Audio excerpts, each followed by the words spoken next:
മക്കള് പിന്നെ അല്ലാഹുവിന്റെ പൊരുത്തമുള്ള മക്കളാകുമെന്ന് നഫീസ ബീവി റളിയല്ലാഹു അൻഹയുടെ ചരിത്രം നമ്മെ പഠിപ്പിക്കുകയാണ്.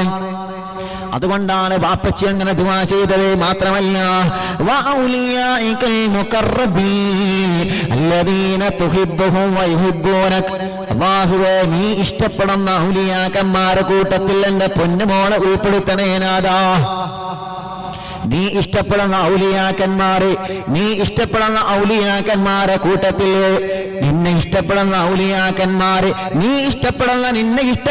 ഔലിയാക്കന്മാരെ കൂട്ടത്തിൽ എൻ്റെ നഫീസാനെ ഉൾപ്പെടുത്തണേ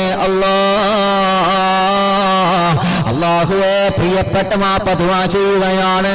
അല്ലാഹുമ്മ ജഅൽഹാ മഅദനിൽ ഫളി വമൻബതൽ ഖൈരി വമസ്ദറൽ ബിർരി വമശ്രികൽ ഹിദായത്തി വന്നൂർ.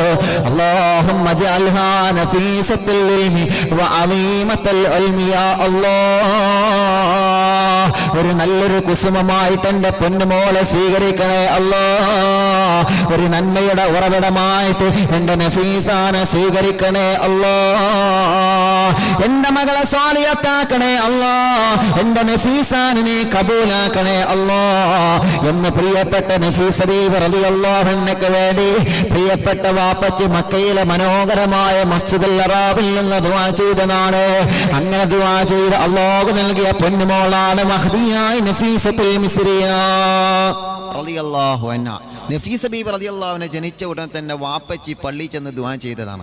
അപ്പോൾ നമ്മളൊക്കെ ജീവിതത്തിൽ ഈ മഹദിമാരുടെ ചരിത്രം പറയുമ്പോൾ ഇതൊക്കെ നമ്മുടെ ജീവിതത്തിൽ നമ്മൾ പകർത്തണം. ഇതൊക്കെയാണ് അവർ ഉന്നതമായ പദവിയിലെത്താനുള്ള കാരണം.